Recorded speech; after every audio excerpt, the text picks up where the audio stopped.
ఒకరోజు గోలోకంలో రాధారాణి మొదట తాను వెన్న తిని ఆ తరువాత ఆ ఎంగిలి వెన్నను శ్రీకృష్ణుడికి తినిపిస్తుంది.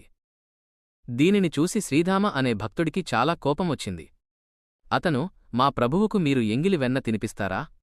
దానిని మేము ప్రసాదంగా తింటాము కదా అని అంటాడు. అప్పుడు రాధారాణి, వెన్న పుల్లగా ఉందేమోనని రుచిచూసి ఎంగిలి చేశాను.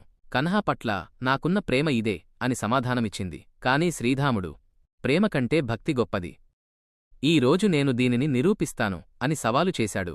ఆ తరువాత జై జై శ్రీకృష్ణ అని చెప్పమని అందరికీ చెబుతాడు. ఆ నామ మహిమతో ఒక చెట్టు కల్పవృక్షంగా మారి నీటిలో బంగారు తామరలు వికసించాయి. శ్రీధాముడు గర్వంగా, చూడు, నా ప్రభువు నామ మహిమతో ప్రకృతి మొత్తం మేల్కొంది అన్నాడు. ఆ తరువాత అతను ఒక కీటకాన్ని చూపిస్తూ అందరినీ రాధే రాధే అని చెప్పమన్నాడు. వెంటనే ఆ కీటకం భస్మమయ్యింది. అలాగే ఒక సీతాకోక చిలుకతో ప్రయోగం చేస్తే అది కూడా భస్మమయ్యింది.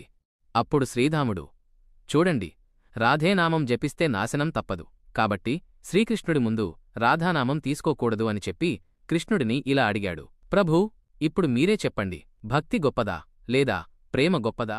అప్పుడు శ్రీకృష్ణుడు, ఏదైనా నిర్ణయం తీసుకునే ముందు ఆలోచించాలి. నేను కాసేపు విశ్రాంతి తీసుకోవాలి. ఆ సమయంలో ఎవర్నీ లోపలికి రానివ్వద్దు అని శ్రీధాముడిని ద్వారపాలకుడిగా ఉంచాడు. కాని గదిలో ఉన్న శ్రీకృష్ణుడు తన హృదయంలో రాధను పిలవడం ప్రారంభించాడు. అది విని రాధారాణి గదిలోకి వెళ్లబోతే శ్రీధాముడు అడ్డుకున్నాడు.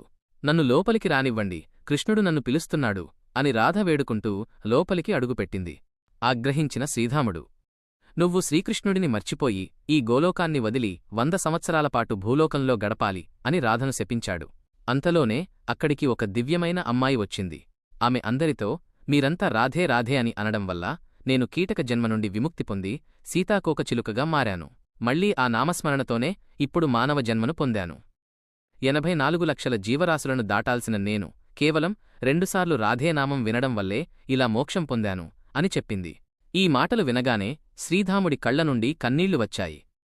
రాధానామ గొప్పతనం అతనికి అర్థమైంది.